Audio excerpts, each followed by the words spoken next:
I did not get to it, so we'll get to it today.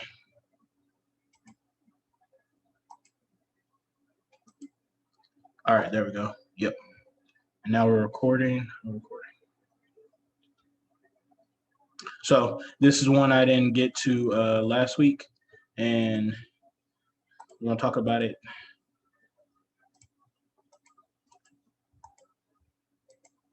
Today. All right. So start off with, what is the Levirate marriage? To begin with, the term Levirate comes from the Latin term levere, if I'm pronouncing that right, and it literally means husband's brother. So the Levirate marriage means, husband's brother, or marrying your husband's brother.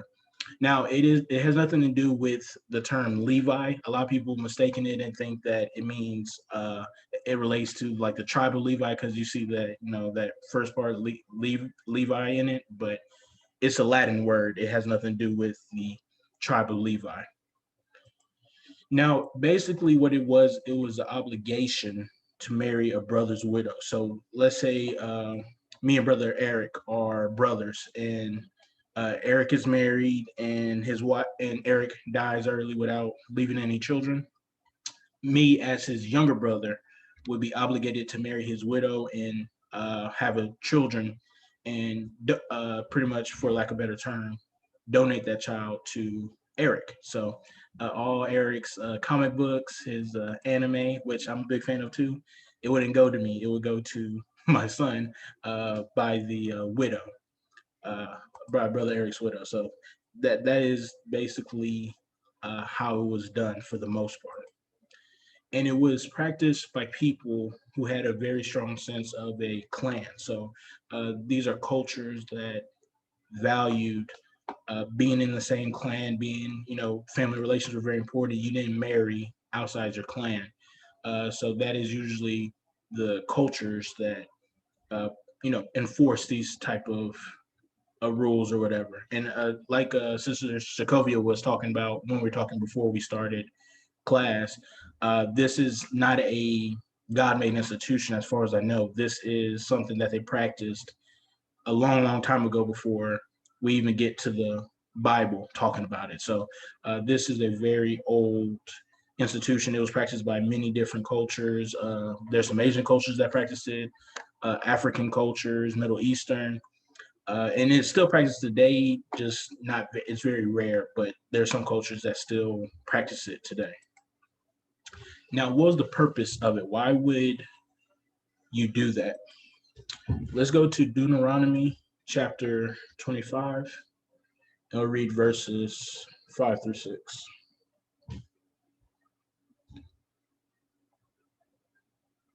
Deuteronomy chapter 25, verses 5 through 6. And it reads, "If brothers are living together and one of them dies without a son, his widow must not marry outside the family. Her husband's brother shall take her and marry her and fulfill the duty of a brother-in-law to her. The first son she bears shall carry on the name of the dead brother, so that his name will not be blotted out in Israel." So the main purpose was to raise a son for the dead man, or for the deceased brother. At that time, a lot of your legacy was always passed on through for your son, especially the firstborn. Even though, let's say, going back to the example of me and brother Eric, let's say we're brothers. Even then, if brother Eric dies without a son, I don't carry his legacy, even though I'm his brother. It would have to be Eric's own son that will carry his legacy. So that is why it was very important for them. If a man dies, he needs to have children.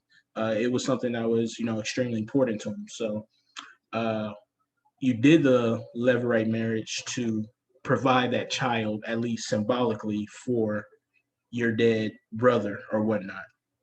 Now, another thing I want to stress, or make sure that's important, is that firstborn son. This institution is not advantageous to the younger brother because the younger brother loses a son to to his deceased brother.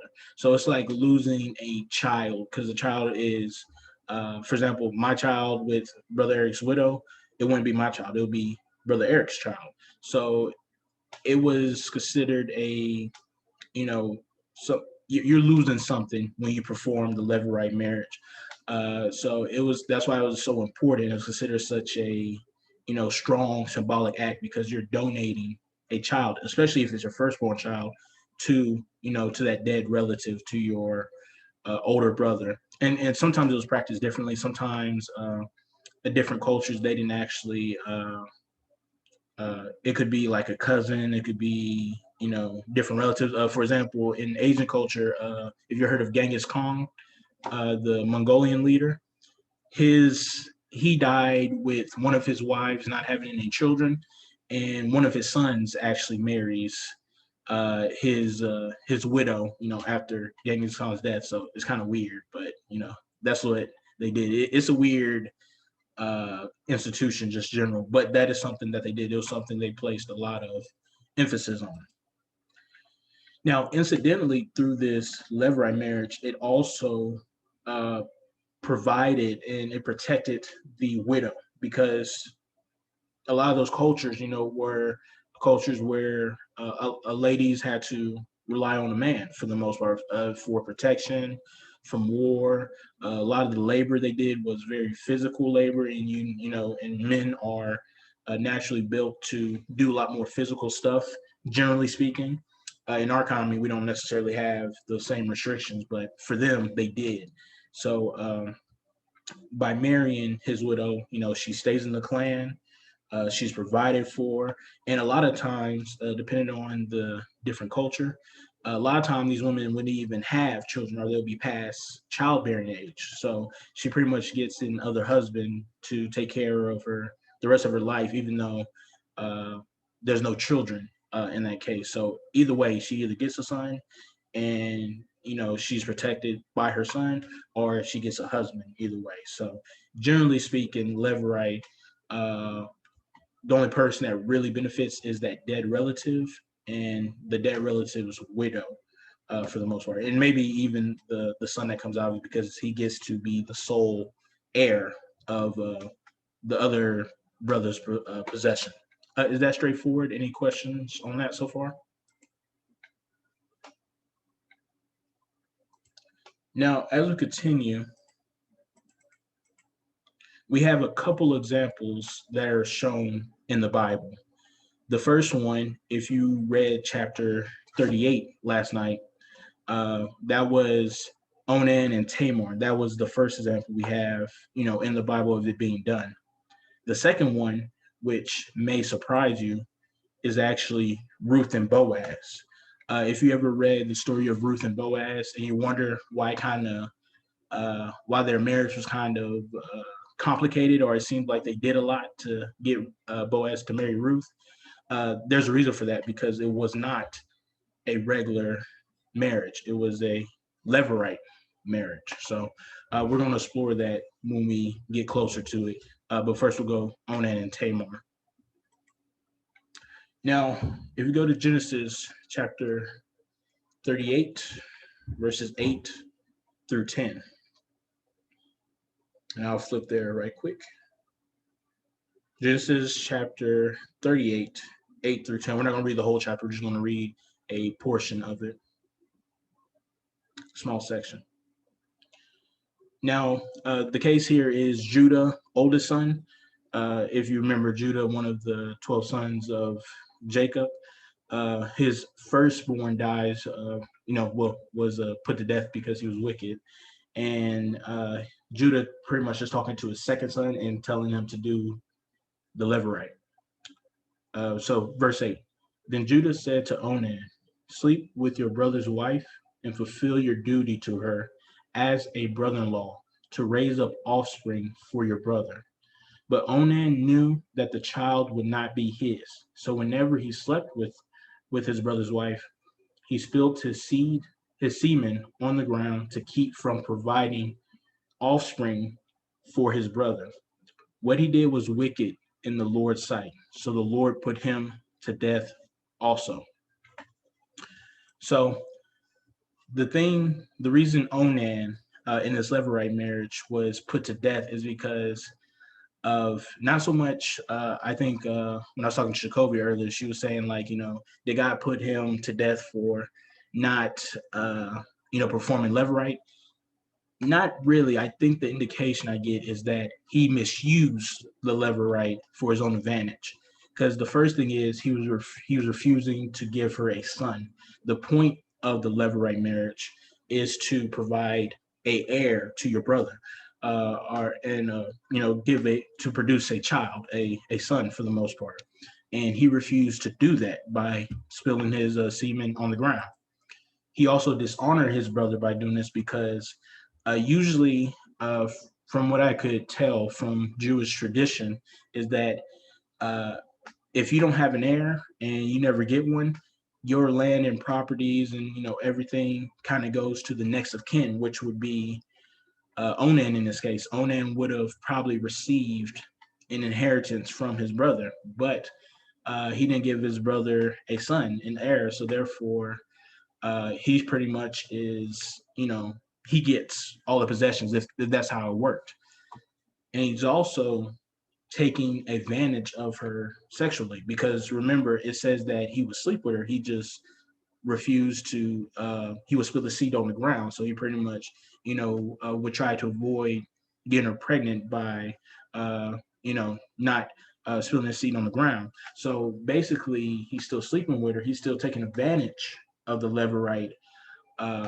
the Levirate custom, but he's not fulfilling his part for the most part. So God kills him for taking advantage of her sexually and not doing his duty. But I don't think this is like some people may think, or some have speculated that it was because he simply refused to do the Levirate marriage. It is because he took advantage of the Levirate marriage.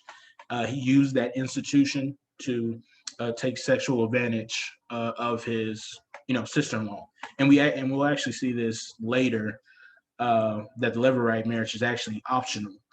You don't actually have to do that, but we'll see it when we get to that slide. We'll talk a little bit more about it later. But is this straightforward for everybody so far? Any questions about it? I know it's a weird institution, but it's something that they practice. We don't really practice it today, but there it was rational to them. That is what they did. Hey, Kayvon, the part that gave me pause was verse 10, where it says, but the Lord considered it evil for Onan to deny a child to his dead brother, so the Lord took Onan's life. I hear what you're saying, but the words don't match that. So it sounds to me like he is killing them for not doing the Levirate marriage. Or am I missing? Yeah, what I'm saying is that the point is to what you said, verse 10. My the NIV is reading what he did was wicked in the Lord's sight, so the Lord put him to death also. But for them, the institution is the purpose of it is to provide an heir. And what my point is, what I'm saying is he was sleeping with her, but he was not providing an heir because the Levirate, as we'll read later, is actually optional. You can choose not to perform it. You go through a ceremony, which we're going to talk about later. And my point is, Onan could have potentially refused to do it and not did it at all, but he chooses to still act like he's performing it while actually trying to while purposely trying to produce an heir. So that's why I'm saying that there's more to it. It's not simply he didn't give her a son. It is because he was still sleeping with her without giving her a son. He was taking advantage of her instead of fulfilling it to its full extent. So that's what I'm saying is I, I don't think we should read this and think that God necessarily supported the Levirate marriage or that it was a God-made institution. I think it was something that they had in their culture already, and God may have, maybe allowed it, or maybe, or maybe only allowed it to a certain extent. But I don't think this is something that we should confuse with, God being inconsistent, or that God says, make the rule, don't marry your brother's wife, but then he allows this to go on. I don't think we should think of it as a God-made institution. That's my point. I hope that makes sense. No, that makes sense, especially the part that it wasn't clear to me that you could refuse it. So that part makes a lot of sense, because Yeah, yeah. if he could have said no and Mm-hmm. he didn't, then yes, it looks like he's just sleeping with somebody. So Mm-hmm. that makes sense. And yeah, we're gonna read it in a little bit because it is now. Like I said, it's actually kind of its perspective has changed, because when you refuse it, and we're gonna get to it a little bit. If you refused it, it was kind of considered more of a shameful act. It was an option, but it was considered, something not good because you're dishonoring your brother. You wouldn't be killed for it or nothing, but you could do that, or you could fulfill it. But later, and they believe that in Jewish culture, that at first it was considered shameful, but later they actually preferred brothers to uh, not to go through with it. So it kind of changes over time with the culture and their perspective. But it was an optional, uh, from what we can tell. Got it. Thank you. All right. Any other questions before we continue? Hit something. All right. Let's go to the next slide. Now, Ruth and Boaz, I mentioned earlier, is actually a Levirate marriage. If y'all didn't know that, or if you ever read the story of Ruth, uh, that's why it reads the way it does, because it's actually not a normal marriage, and we're going to explore that a little bit more. But some things you need to know about the Levirate marriage before we get into the story of Ruth and Boaz is that in the Israel's version of the Levirate, it was actually okay to use surrogates. And what I mean by that is you didn't necessarily have to be the brother or even the woman in question in order to have a Levirate child.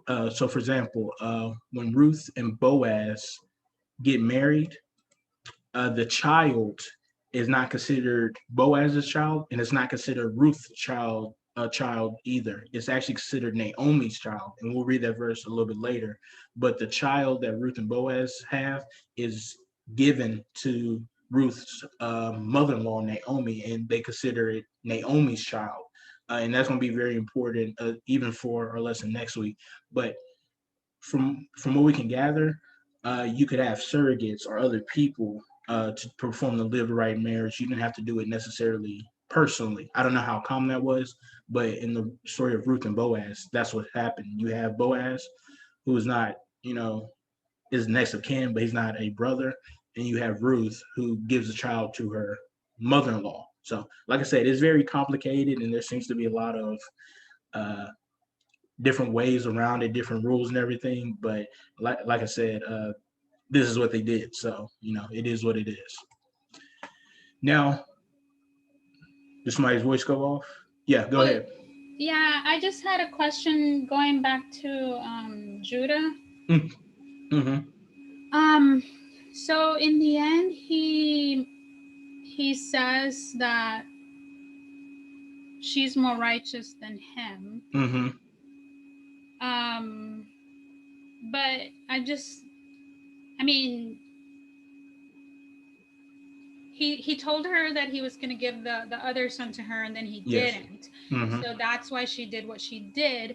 But she was still, lying and tricking him into getting what she wanted. So how is that considered righteous? And also, I mean, the reason the Judah was doing it was supposedly because he didn't want to lose his last son, his third son.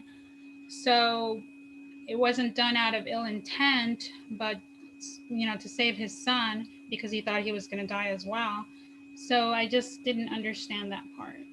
Well, to begin with, there are several things about it. The reason his sons kept dying is because God considered them evil for different reasons. I know, and Onan was because he took advantage of the Levirate. I'm not sure why. I think another son dies after that. I'm not sure. It did. I see what you're saying because Judah, like I understand his concern because he didn't want his young son to die from it. But the other thing you also have to understand is that uh, Judah promised his son to Tamar, to his daughter-in-law. If he was refusing for his son to, give his son to Tamar, then he has a responsibility to let Tamar go marry somebody outside the clan. I mean, I think he could have done that. He could have chosen to let Tamar take another husband, outside the clan, but he doesn't do that. What he does is he says, remain. If you read the whole chapter, I'm not. He actually tells her. He says, go to your father's house, remain a widow, and I'll give you my son later. So she's sitting there waiting, wasting precious time, losing her youth, what could have, resulted in her not having a child at all, depending on how long she had to wait.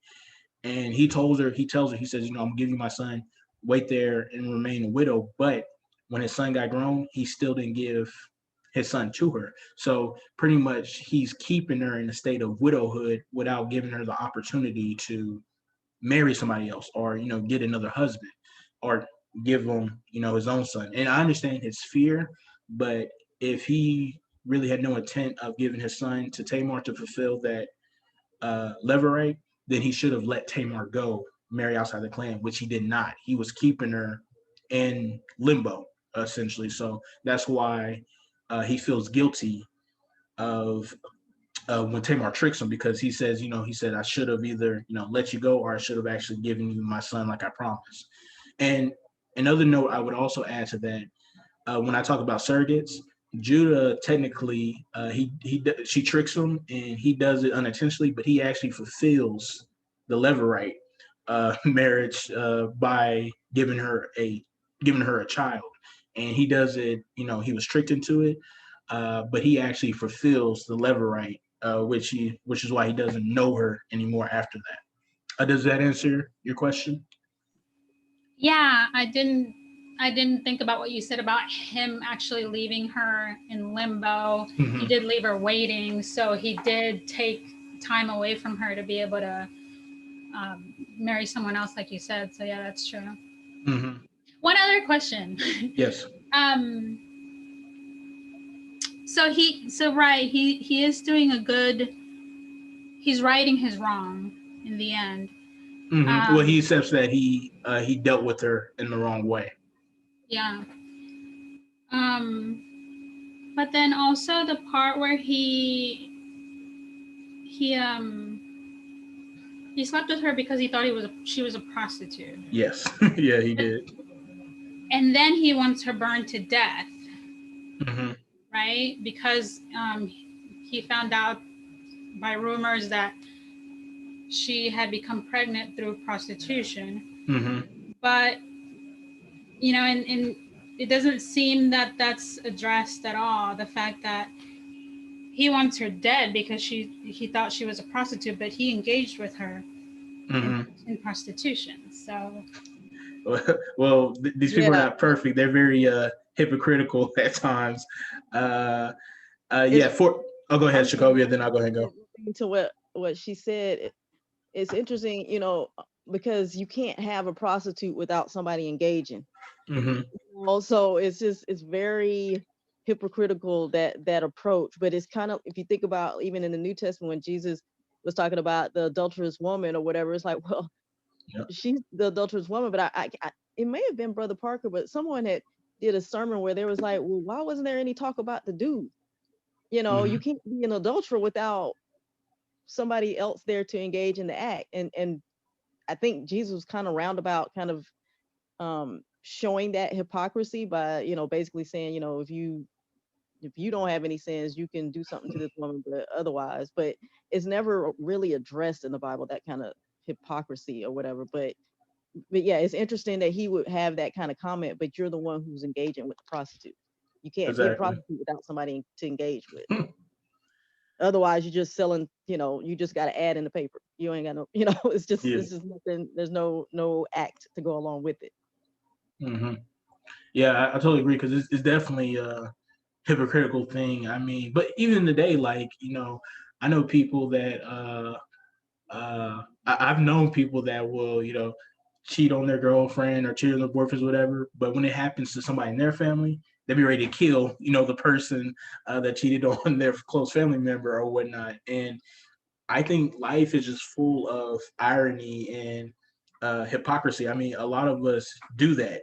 Uh, if anything else, for Judah, for all the bad stuff he's doing, he uh, I understand, like I see a lot of people like him that have that mindset. Like they'll do what they want to do, but then when somebody does it to their family, they'll be ready to uh, you know, kill everybody or whatnot. But to get more to the question where you're asking about, how the fact that he was ready to kill her, uh, one thing you need to understand is that Judah is the head of his clan. He is, uh, if she, when she became pregnant, she is, it's seen as an embarrassment on his family. And Judah, as the head of his family, no matter the fact that he engages in it or not, even though he's a hypocrite, uh, is considered, something he has to take care of. He has to avenge his family. They place a lot of emphasis on family reputation. Uh, you know, anything that happens to the family, whether it be positive or negative, it is a reflection on Judah himself.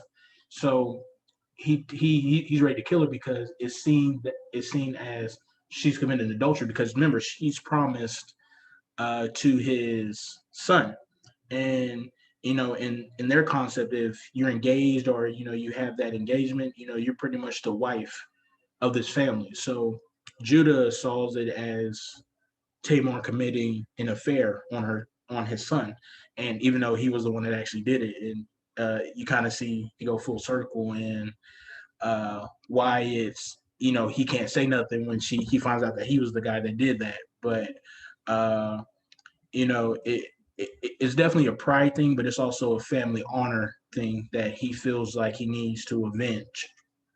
So, like I said, he like I said, he is a hypocrite, and he is, you know, he's not justified by any means, but that is, it is a matter of family honor. He has a duty as the head of that family to make sure his honor is not tainted, which it was, even though he engages in the same stuff himself. Go ahead, brother Parker. I see your voice on off. Hey, can y'all hear me well? I have this earpiece on. Yes, sir. Okay, cool. It's funny. It's funny that you mentioned that when people do it themselves, but then when a family member do it, it's like, oh, Mm-hmm. I believe with Judah, and y'all probably have to check behind me, but I believe with Judah, when his sister Dina, remember the whole Dina incident, Mm-hmm. whenever she was taken advantage of, I think Dina's mother, because remember Jacob had you know uh, like Bilhah, Zilpah, Leah, and Rachel, Mm-hmm. and and he had these 12 sons and one daughter with these four women, and I think that Leah is the one who gave birth to both Judah and Dinah, among other sons. And so whenever Dinah was taken advantage of, it would have been Judah, who was one of the primary people who were like, "Hey, we need to exact revenge Mm-hmm. on the guy." And also the guy's dad who took advantage of Dinah. So Yeah, now in it was Genesis, Levi. I know it was Levi. Was it Levi and Judah that slaughtered some people in the town? Like one of the brothers did. A couple of the brothers did something like that. yeah, I think it was the ones who I got to go back and look at it, but I think it was the one the brothers who was actually blood with Leah, and I'm pretty sure Judah was actually blood with Leah. Mm-hmm. Yeah, and so yeah, so that's kind of interesting when you Yeah. mention that, man. And so and which is totally true, But Amali asked a good question too that I thought you answered very well about her being more righteous, because I remember reading that verse, man, and I'm like, what, I kind of thought the same, and I think the idea that it was getting at was that was a comparison. Not necessarily that she was like in and of itself righteous, but compare it to him. Compare it to him. that she was righteous because his deception, I guess in his mind he was realizing it outweighed hers. So I thought that was a very good question, and you gave a good answer to it. All right. Any more comments on that? There's some more stuff I want to get to. Let's see how we're on time. About 17 minutes. So uh, if no more questions, let's go and continue. Another thing I also want to stress, and I kind of said it earlier, the Levirate marriage was optional. And let's go ahead and go to the verse. Deuteronomy chapter 25, verse 7 through 10.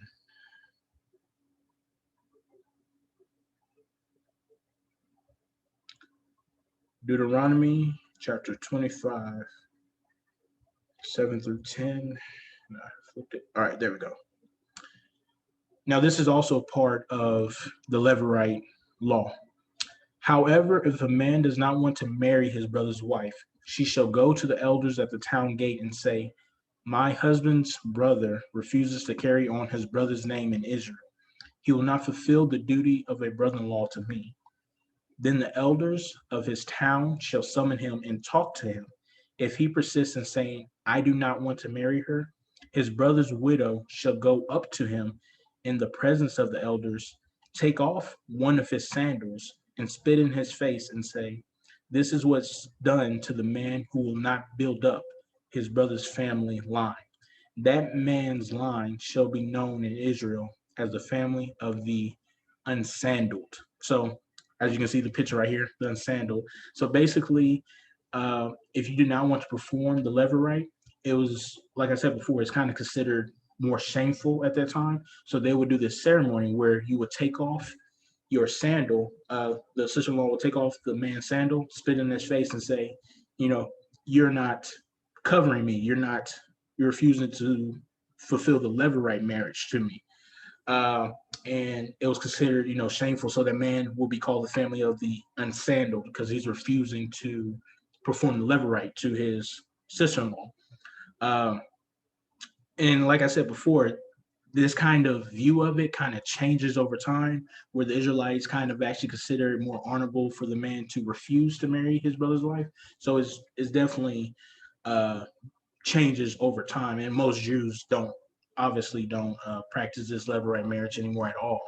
But there was a ceremony called unsandal for people that refuse to go through with it.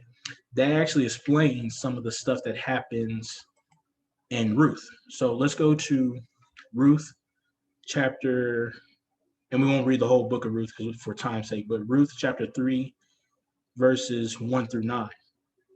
And this kind of explains, that ceremony about the unsandal. This kind of explains why Ruth does what she does to Boaz. So let's go ahead and read it. One day, Ruth's mother-in-law, Naomi, said to her, my daughter, I must find a home for you where you'll be provided for. Now, Boaz, with whose woman you have worked, is a relative of ours. Tonight, he'll be winnowing barley on the threshing floor. Wash, put on perfume, get dressed in your best clothes, then go down to the threshing floor, but do not let him know you are there until he has finished eating and drinking. When he lies down, note the place where he's lying, then go and uncover his feet and lie down, and he will tell you what to do. I will do whatever you say, Ruth answered. So she went down to the threshing floor and did everything her mother-in-law told her to do.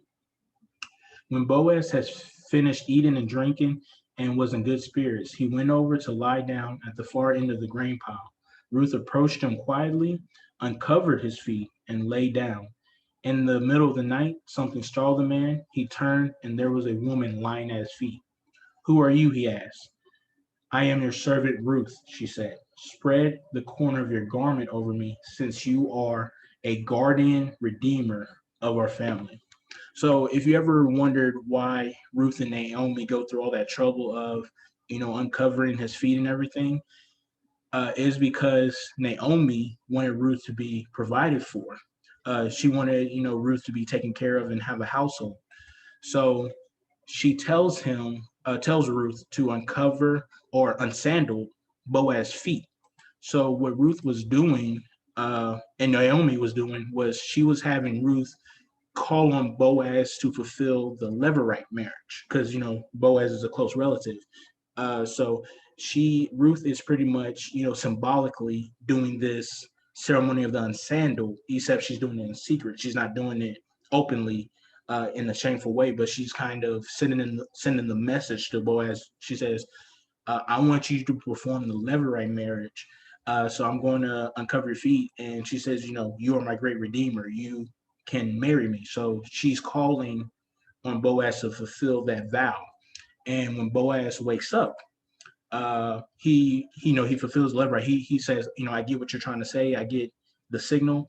I'm gonna go talk to your other relative who's closer, who's more closely related, who's supposed to fulfill it. He says, I'll talk to him. If he doesn't want to do it, then I will do it myself and marry him. So that is why, if you ever wondered why Ruth goes to Boaz at night and kind of uncovers his feet, she was symbolically doing that ceremony of the sandal and kind of sending the message like, I want you to do, I want you to marry me. I want you to perform Levirate.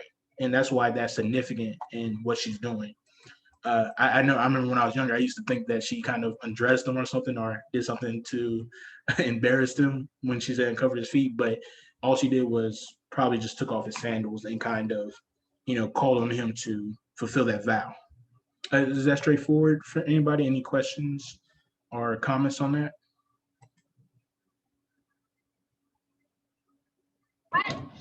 Just one quick thing.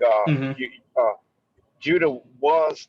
I just want to make a correction. Judah was a daughter of Leah along with Dinah, but you're right. It was Levi and Simeon, the ones who actually committed the murder. Oh, okay. But also I wanted to say I appreciate the comparison with Ruth, because it does show, I guess the Levirate institution over time, because there's quite a bit of time which occurred between the the own incident and the Ruth incident. So I thought that was a really good comparison. Any other comments on that? Have you ever read the story of Ruth and was confused by that? I know I was confused for the longest on why she did all that stuff, but it makes more sense now that I'm older. Now I read that ceremony of the unsandaled. But that's pretty much what happens here. Yeah, go ahead, Shakovi. I see your voice went off. No, I was just going to agree with you that until today, I never read it from that perspective. So thank you for bringing that other perspective into place. I know they always say the Bible is written at a 7th grade level. I don't really think that's true. You got to do a whole lot of putting some stuff together to get all of this. Yeah, you got it's a book of history. You have to understand the culture. This is the point of the series. We got to put it in context. That's what it's all about. Yep, I appreciate it. Thank you. All right. If there's no more questions, there's one more point I want to make before we close. And this actually kind of goes into our lesson probably for next week when we talk about the kingdom of Israel, when we talk about Saul and David and Solomon. That is this law of exclusion. And if you're not familiar with the law of exclusion, it's found in Deuteronomy chapter 23, verse 3. And I'll go ahead and read it.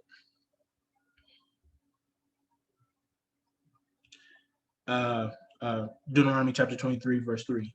No Amorite or Moabite or any of their descendants may enter the assembly of the Lord, not even in the 10th generation. So if you're not aware, the Israelites actually had a rule against, specifically against Ammonites, Amorites, and Moabites, where they could not have full citizenship in Israel. So basically, they're forbidding, from the assembly of the Lord. Just like, for example, like if somebody comes here on a work visa, they can work here, they can live here, but ultimately they're not full citizens in the U.S., right? Until you get citizenship. So because of the history between Moabites and Amorites, they had a strict rule against them being a part of the assembly. They could not be full Israelites, Israelite citizens. Now, why is that significant? If you look up the genealogy of David, King David, David and Goliath. David, Ruth is actually David's great grandmother. Ruth and Boaz have a child, which is Obed. Obed gives birth, has a son, Jesse, and Jesse has David. So, and Ruth is a Moabite. Ethnically, she's actually a descendant of the Moabites. So, David, by being a descendant of Ruth, there's different, uh, different arguments on how this Deuteronomy 23 verse 3 is to be interpreted. But basically, David, because of his lineage, he shouldn't actually be able to become king because his great grandmother is a Moabite. He should actually be excluded from having the rights of a full Israelite because of his lineage. However, the Levirate makes David a full Israelite. Because if you remember what I said before, I won't read the verses because just because of time, but uh, Ruth and Boaz's child Obed is actually considered Naomi's child and Naomi's husband's child.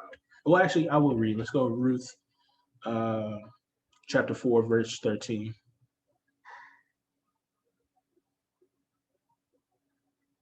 Ruth chapter 4, verse 13. So Boaz took Ruth, and she became his wife. And when he made love to her, the Lord enabled her to conceive, and she gave birth to a son. The women said to Naomi, "Praise be the Lord, who this day has not left you without a guardian redeemer. May he become famous throughout Israel.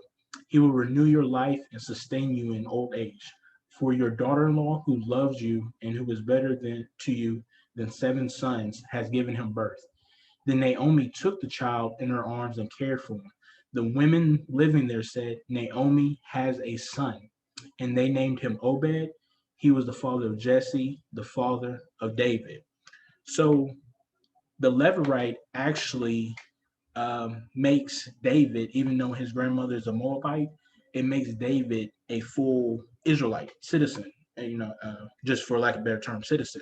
So David, uh, his grandmother being a Moabite, his great grandmother being a Moabite, actually does not affect him becoming king, and it's never a problem. This is why you never really hear about it later in the Bible because it was never a problem because the Levirate makes David's lineage a full Israelite, even though his grandmother's Moabite. So that's kind of this is why the story of Ruth is very important for King David, especially for people back then who would have known about his lineage. So that's why it's more important. That's just a side note that most people don't recognize.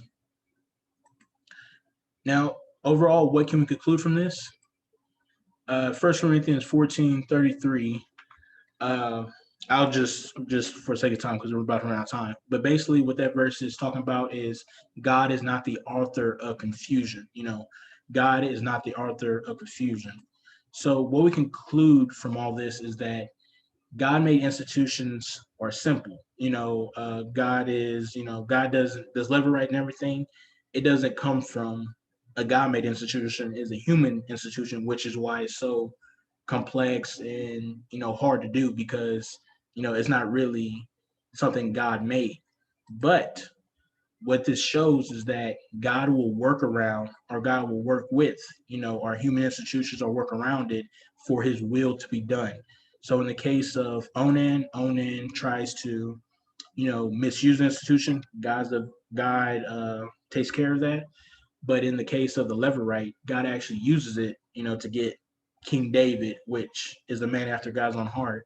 And you can see how, at the end of the day, despite all this bad stuff or these, crazy institutions or these stuff like that, God's will is still being done, and God works through, the stuff we complicate for His will to be done. Any questions on that, or any final comments before we go to prayer?